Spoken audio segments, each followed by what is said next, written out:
Today we'll look at the Vector Fill tool in Affinity. This will allow you to easily create shapes within your vectors that you can fill with paint. We'll also look at several related tools that will help you work more efficiently. I'm in Affinity and I have this vector image that I downloaded from Creative Fabrica.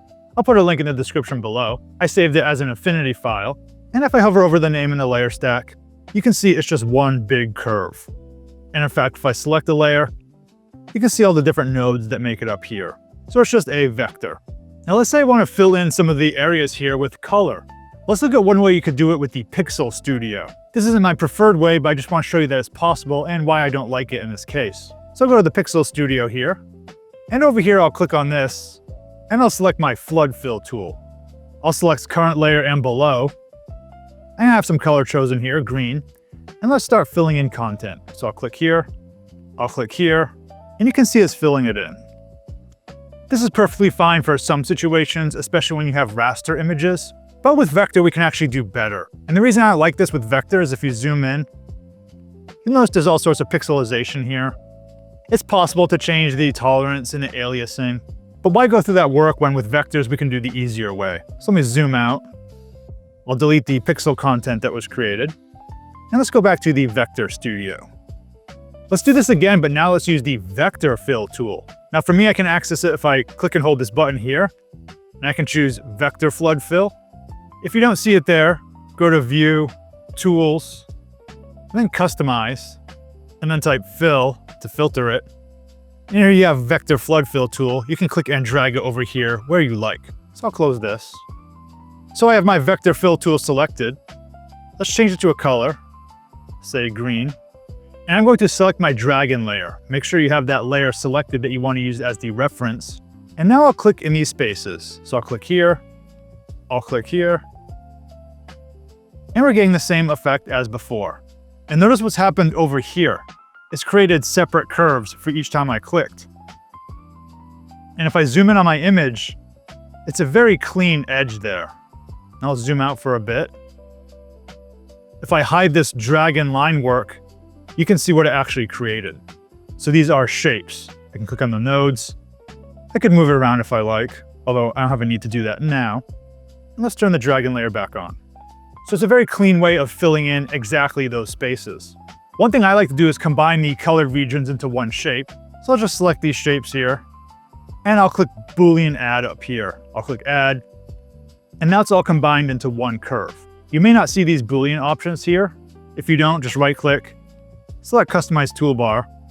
Then you can find the Boolean operations there and click and drag them up. I'll say Done here. Now if I want to add another green region, let's do that. I'll select the Flood Fill tool again. Let's do this. So I added some more there. And if I want to add it back to the curves, I could click here and add it together.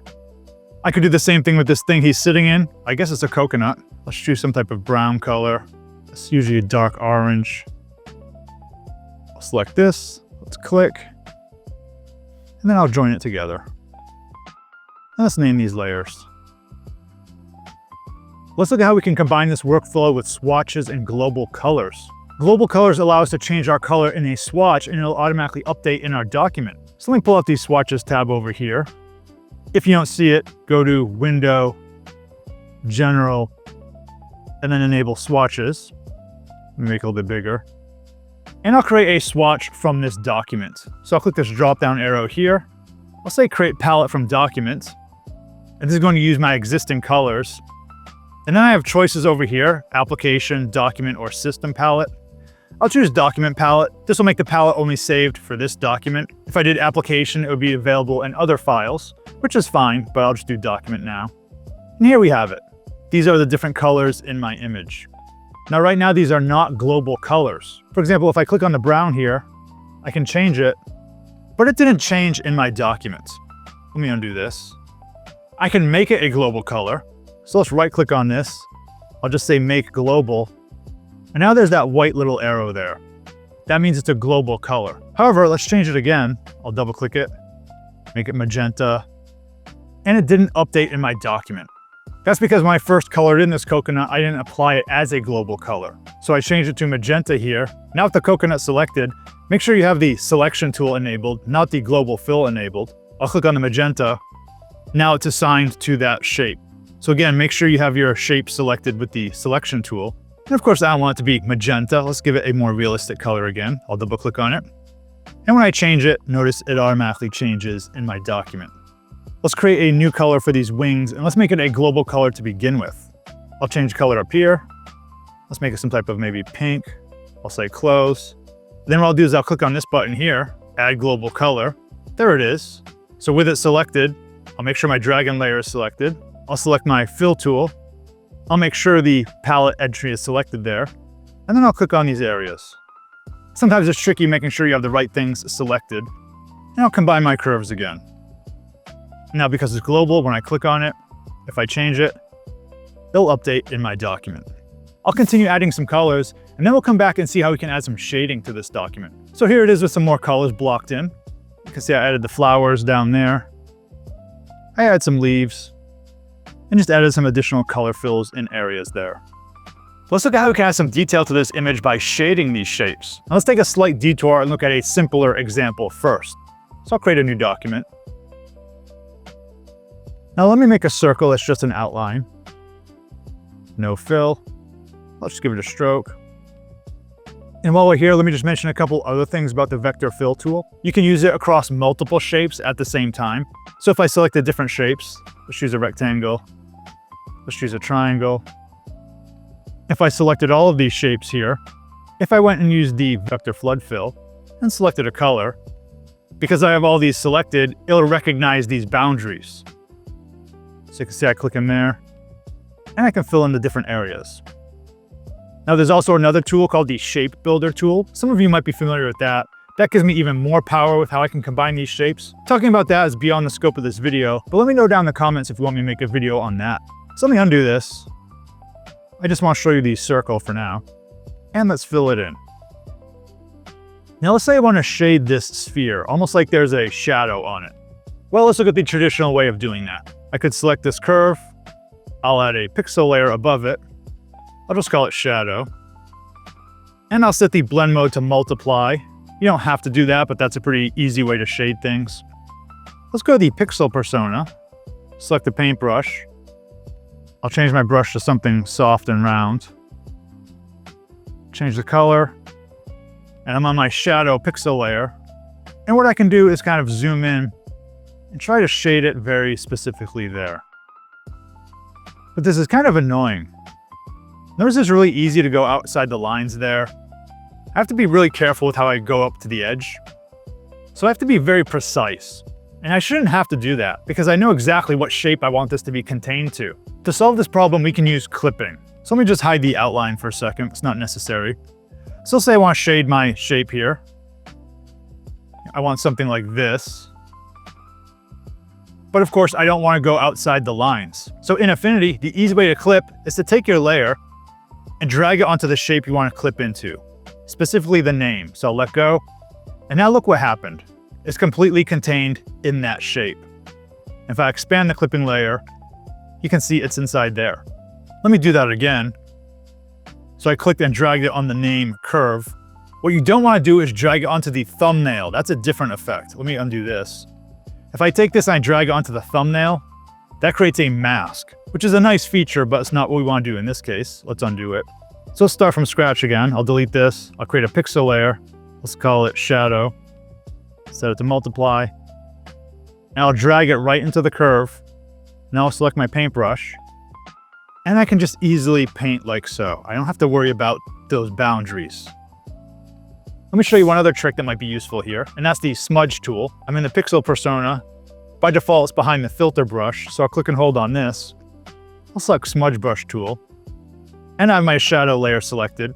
And we can kind of push the paint around. So it's just kind of a nice little way of adding some softness. And sometimes it's easier to push paint around like this with the smudge tool than it is to use the paintbrush. Use the paintbrush to put down an initial layer, and then just push it around like so. So here we have our result. Before, after.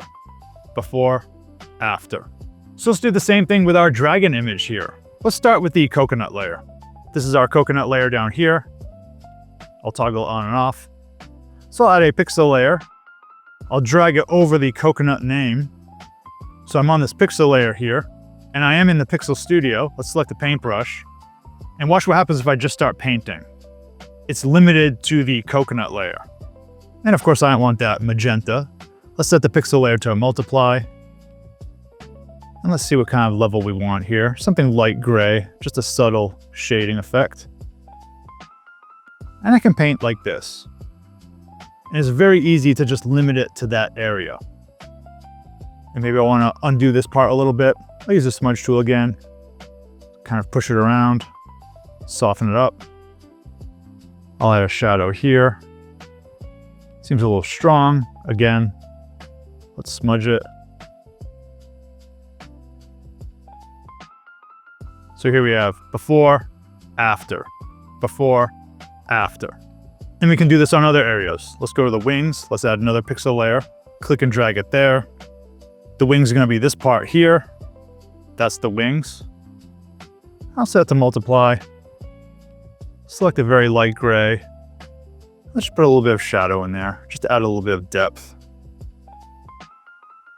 You can spend as much time on this as you like.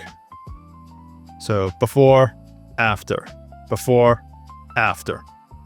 I'll keep on shading and then let's look at our final result. So here's the result after spending a little more time shading. I also added a background, but we can see here I have the body selected. Let's expand it. I made him blue now, by the way. And here's the shading, before, after, before, after. I added additional shading to these leaves. So that's what it looks like before and after. And you can go and you can add highlights if you like to. For the background, I just created a gradient rectangle here. That's the sky. I created some circles together to make the clouds. And I again created some oval circles with some gradients here, just to create some hills in the background. So that's just a quick little sky background I made. And that's our final result. We saw a bunch of techniques in this video. First, we used the vector fill tool to cleanly fill in shapes with a color. We also used the swatch panel and global colors to keep track of our colors. And finally, we looked at how to use clipping layers and the smudge tool. If there are any topics you want to see a video on, let me know in the comments below. Thanks for watching and see you in the next video.